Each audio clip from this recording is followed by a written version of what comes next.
Hello दोस्तों, स्वागत है आप सभी को राजेश स्टडी में। आज हम लोग ऑब्जेक्टिव सीरीज का दूसरा लेक्चर देखने वाले हैं।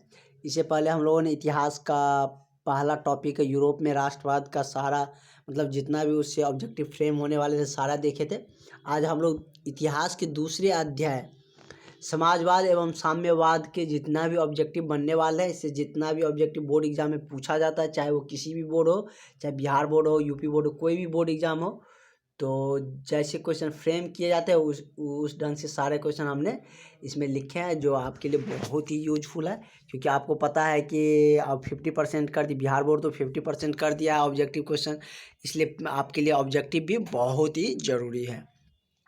और सब्जेक्टिव इतिहास का पूरा हो चुका है, मतलब पूरा टॉपिक पूरा सब्जेक्ट ख़त्म हो चुका है इतिहास का। जितना भी एनसीईआरटी का लॉन्ग क्वेश्चन था सारे हमने करा चुके हैं, और जो नहीं देखे हैं वो जाके प्लेलिस्ट में देख सकते हैं, अवेलेबल है। और यदि आप चैनल पे नए हैं तो सब्सक्राइब जरूर करिएगा और दोस्तों में शेयर भी कर दीजिएगा।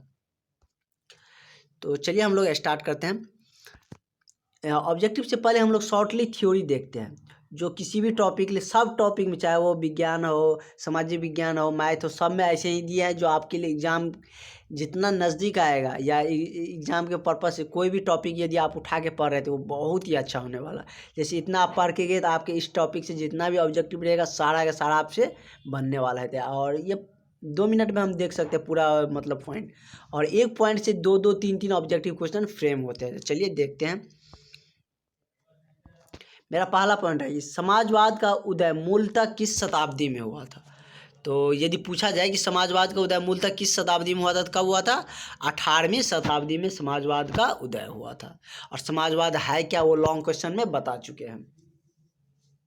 उसके बाद मेरा नेक्स्ट जो पॉइंट है, दूसरा नंबर का पॉइंट, बहुत ही अच्छा पॉइंट है। ये बहुत बार एग्जाम में पूछा गया है और पूछता ही रहता है। कार्ल मार्क्स का जन्म 1818 ईस्वी में जर्मनी में हुई। मतलब इससे दो क्वेश्चन बन रही है कि कार्ल मार्क्स का जन्म कहाँ हुआ। यदि ये पूछा जाए कि कार्ल मार्क्स का जन्म कहाँ हुआ, तो क्या बोलेंगे? जर्मनी में। कब हुआ? तो 1818 ईस्वी में। मतलब हम एक पॉइंट पढ़ के गए, इससे हमको दो क्वेश्चन ऑब्जेक्टिव का बन रहा है। यदि किसी भी तरह से वो पूछेगा तो हमसे बनेगा ही बनेगा। इसलिए हम आपको बोल रहे हैं कि बहुत ही अच्छे मतलब थ्योरी लिखे गए हैं, शॉर्टली थ्योरी, जो किसी भी टॉपिक का, किसी भी अध्याय का लिखा गया है, जो बहुत ही अच्छा आपके लिए बहुत ही इम्पोर्टेंट हो जाता है एग्जाम के लिए। चलिए नेक्स्ट देखते हैं, थर्ड पॉइंट। कार्ल मार्क्स ने 1867 ईस्वी में दास कैपिटल नामक एक पुस्तक लिखी थी, जिसे हम समाजवादी का बाइबल कहते हैं। कार्ल मार्क्स ने क्या किया था कि जैसे कोई होता है ना, जैसे क्या महात्मा गांधी ने बहुत सारे उपन्यास लिखा, पुस्तक लिखे हैं, तो उसी तरह कार्ल मार्क्स भी वहाँ का मतलब अच्छे राजनीतिज्ञ थे, और वहाँ के भी एकीकरण में क्या किया था, उसका अहम योगदान था। कार्ल मार्क्स ने 1867 ईस्वी में एक पुस्तक लिखी थी जिसका नाम क्या था? Das Kapital.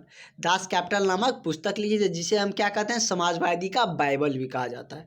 तो अब देखिए, इस लाइन से, इस पॉइंट से हमको 3 क्वेश्चन फ्रेम हो रहे हैं और पूछा गया है। हम नीचे देखते हैं, दिखाएंगे आपको कि किस ईस्वी में पूछा गया है। ये पूछा जाता है कि समाजवादी का बाइबल किसे कहते हैं? किसे कहते हैं हम? Das Kapital. 4 पुस्तक का नाम दे दिया, उसमें क्या होगा correct option? Das Kapital. Das Kapital किसने लिखी थी? सेकेंड ऑब्जेक्टिव क्वेश्चन, तो किसने लिखी थी? कार्ल मार्क्स ने। दास कैपिटल कब लिखी गई थी? 1867 में थे। हम एक पॉइंट पढ़े तो कितना हमको 3 क्वेश्चन बन रहा है। इसी तरह सारे पॉइंट लिखा गया। उसके बाद हम नेक्स्ट पॉइंट देखते हैं कि 1864 में प्रथम अंतर्राष्ट्रीय संघ की स्थापना हुई थी। 1864 ईस्वी में प्रथम अंतर्राष्ट्रीय संघ की स्थापना हुई थी, जिसका श्रेय भी किसको जाता है? कार्ल मार्क्स को ही जाता है। कार्ल मार्क्स ने क्या किया था? अंतर्राष्ट्रीय संघ की स्थापना की थी।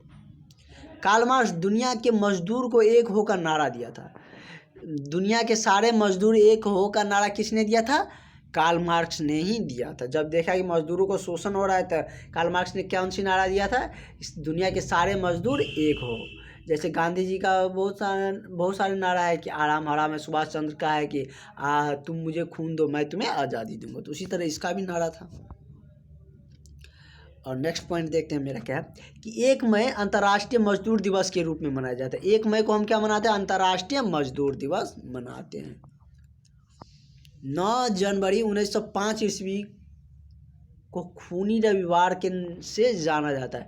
तो खूनी रविवार मतलब किस डेट को हुआ था, मतलब किस नाम से, किस ईस्वी में जाना जाता है, तो 9 जनवरी 1905 ईस्वी को। इसके बाद मेरा नेक्स्ट पॉइंट देखते हैं जो बहुत ही अच्छा पॉइंट है। ट्रॉट्स्की ने एक विशाल लाल सेना तथा चेका नामक गुप्त पुलिस की संगठन बनाई थी। ट्रॉट्स्की ने क्या किया था, 2 संगठन बनाए थे, एक लाल सेना नामक संगठन बनाया था, एक चेका नामक गुप्त पुलिस की रचना की थी, मतलब संगठन बनाया था। तो इसमें ऐसे क्वेश्चन पूछे सकते हैं। इससे अभी 2 क्वेश्चन मेरा बन रहा है कि चेका नामक पुलिस की संगठन किसने की थी, ट्रॉट्स्की ने। लाल सेना का संगठन गठन किसने किया था, ट्रॉट्स्की ने। तो 2 क्वेश्चन मेरा बन रहा है। चलिए, हम आप ऊपर में बोल ही दिए थे कि आपको ये क्वेश्चन पूछा जाता है। देखिए 2020 में ही पूछा गया है कि दास कैपिटल का प्रकाशन किस वर्ष हुआ था। तो दास कैपिटल का प्रकाशन कब हुआ था, अभी देखे थे 1800 कितना ईस्वी में हुआ था, मतलब 67 ईस्वी में हुआ था शायद। इसका 1867 ईस्वी में दास कैपिटल नामक पुस्तक की क्या हुई थी, रचना की गई थी। तो नेक्स्ट देखते हैं, मेरा सेकेंड क्वेश्चन है कि रूस में जार का अर्थ क्या होता है, रूस के सेनापति या रूस का सम्राट या पीने का बर्तन। तो रूस में जार का अर्थ होता है रूस के सम्राट से, क्या होता है, रूस के सम्राट से होता है। यदि आप ये पीडीएफ प्राप्त करना चाहते हैं तो आप इस पर कॉल कर सकते हैं और आप इसे पीडीएफ मतलब सारे सब्जेक्ट का आप पीडीएफ ले सकते हैं। 70 50 87 29 96 इस पर आप कॉल करके या व्हाट्सअप करके आप पूछ सकते हैं। हम सारे, यानी मेरा टीम सारे जितना भी 10th का टॉपिक है, मतलब जितना भी सब्जेक्ट है सारे का ऑब्जेक्टिव या शॉर्ट थ्योरी वाला बोलिए पोर्शन जैसे इसमें लिखा गया है सारा तैयार है। यदि आप पीडीएफ लेना चाहते हैं या बुक लेना चाहते हैं तो इस पर कॉल कर सकते हैं या व्हाट्सअप कर सकते हैं। तो चलिए नेक्स्ट देखते हैं, या प्रॉब्लम भी हो तो कॉल कर सकते हैं। नेक्स्ट मेरा है कि थर्ड क्वेश्चन है मेरा कि कार्ल मार्क्स का जन्म कब हुआ था, तो कहाँ हुआ था। तो कार्ल मार्क्स का जन्म कहाँ हुआ था, जर्मनी में। मेरा पॉइंट भी ऊपर में लिखा गया था कि कार्ल मार्क्स का जन्म कहाँ हुआ था और किस ईस्वी में हुआ था। तो कब हुआ था, 1818 ईस्वी में कहाँ हुआ था, जर्मनी में हुआ था। तो इसलिए हम बोल रहे हैं कि वह मतलब पॉइंट बहुत ही अच्छा। और ये क्वेश्चन तो देखिए 2019 में भी पूछा है, 20 में भी पूछा है, 21 में नहीं पूछा था, 22 में शायद आपसे पूछ सकता है कि कार्ल मार्क्स का जन्म कब हुआ था। ये यहाँ पूछा है कहाँ हुआ था, ये भी क्वेश्चन पूछ सकता है। क्या है कि सब बोर्ड बहुत ज़्यादा बार क्वेश्चन तो रिपीट करते ही रहता है, बिहार बोर्ड तो बहुत बार रिपीट करते हैं, इसलिए हमने ईस्वी मेंशन कर दिए हैं। चौथा देखते हैं, वॉर एंड पीस की रचना किसने की थी। तो वॉर एंड पीस की रचना टॉल्स्टॉय साहब ने की थी। किसने की थी, टॉल्स्टॉय ने की थी। नेक्स्ट देखते हैं क्वेश्चन नंबर 5 कि दास कैपिटल नामक पुस्तक किसने लिखी। इससे 2 क्वेश्चन अभी तक आ गया। उस पॉइंट से हमको कितना 3 क्वेश्चन बन रहे थे, 2 आ ही गया। दास कैपिटल की रचना किसने की थी, तो कार्ल मार्क्स ने किया था। कब किया था, 1867 में। उसी को हम क्या कहते हैं, मतलब दास कैपिटल को क्या कहा जाता है, समाजवादी का बाइबल भी कहा गया है। छठा मेरा क्वेश्चन है कि अंतर्राष्ट्रीय संघ की स्थापना कब हुई थी। तो अभी ही देखे थे कि अंतर्राष्ट्रीय संघ की स्थापना कब की गई थी, तो 1864 ईस्वी में हुआ था।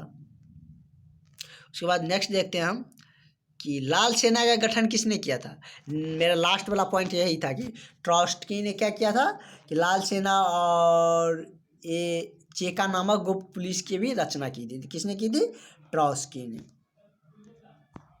नेक्स्ट देखते हैं क्वेश्चन नंबर 8, साम्यवादी घोषणा पत्र का लेखक कौन थे, लियो टॉल्स्टॉय, लेनिन या टॉस्कर या कार्ल मार्क्स या एंगल्स। तो इसमें से मेरा करेक्ट ऑप्शन जो हो जाएगा, कौन किया था, लियो टॉल्स्टॉय ने। किसने किया था, लियो टॉल्स्टॉय ने। ये भी 2018 का पूछा गया क्वेश्चन है। आप बिना टेंशन लिए मतलब चैनल के साथ जुड़े रहिए, हम लोग के साथ जुड़े रहिए। आपका क्वेश्चन मतलब आपका मार्क्स जो आने वाला है 450 प्लस ही आने वाला है। यदि आप अच्छा से प्रिपरेशन करिएगा तो इससे प्लस ही क्वेश्चन आपको आएगा। बहुत ही अच्छे तरीके से आपका, चाहे वो सब्जेक्टिव हो चाहे ऑब्जेक्टिव हो, सबका तैयारी बहुत ही अच्छे तरीके से कराएंगे। सिर्फ आप एग्ज़ाम के लास्ट तक चैनल के साथ जुड़े रहिए और कोई टेंशन लेने की ज़रूरत नहीं है। 10th में बहुत ज़्यादा उतना भी नहीं है कि आपको फ्रस्ट्रेट होने की ज़रूरत है। चलिए नेक्स्ट क्वेश्चन देखते हैं। मेरा क्वेश्चन नंबर 8 हो गया। अब क्वेश्चन नंबर 9 देखते हैं। लेनिन की मृत्यु कब हुई थी? तो लेनिन की मृत्यु 1924 ईस्वी में हुई थी। बहुत ही अच्छा क्वेश्चन है, बहुत बार ये पूछा जाता है कि लेनिन की मृत्यु कब हुई थी। तो कब हुई थी? 1924 ईस्वी में।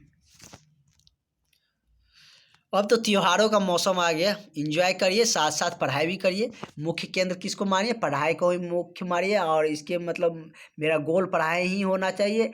फेस्टिवल त्यौहार आता है तो थोड़ी देर के लिए हम उसमें भी इन्वॉल्व होंगे, एंजॉय करेंगे। और मेरा जो मुख्य गोल होना चाहिए वो क्या होना चाहिए? पढ़ाई ही होना चाहिए। नेक्स्ट देखते हैं क्वेश्चन नंबर 10। अंतर्राष्ट्रीय मजदूर दिवस कब मनाया जाता है? तो अंतर्राष्ट्रीय मजदूर दिवस कब मनाया जाता है? 1 मई को। और यह किसके मतलब लेनिन ने ही क्या किया था? सब मजदूरों को एक करने का प्रयास किया था, वो देख ही चुके थे हम। उसके बाद फिर हमको उसी थ्योरी से क्वेश्चन आ गया कि चेका का गठन किसने किया था? तो चेका का गठन किसने किया था? ट्रॉट्स्की ने। तो आपको समझ में आ रहा होगा कि वह थ्योरी कितना इम्पोर्टेंट है। शॉर्ट, अब बहुत ही शॉर्ट लिया। उस थ्योरी लिखने में मेरी टीम को बहुत ही मेहनत पड़ी है, क्योंकि उस लाइन में कैसे सेटअप करें कि ज़्यादा से ज़्यादा क्वेश्चन उसमें आ जाए ऑब्जेक्टिव का, या 2 नंबरिया भी उससे बन सकता है। क्वेश्चन नंबर 12 देखते हैं।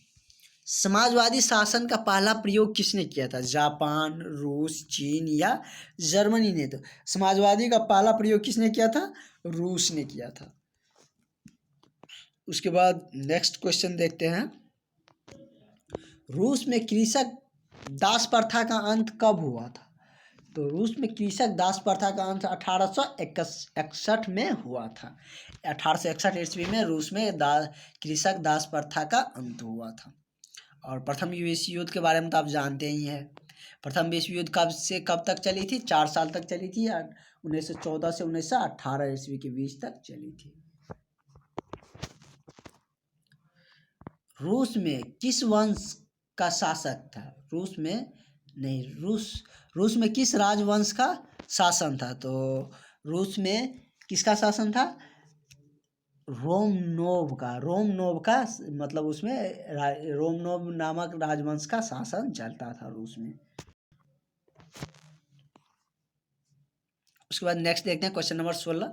मेरा अंत ही होने वाला है, हार बनाने का नहीं है।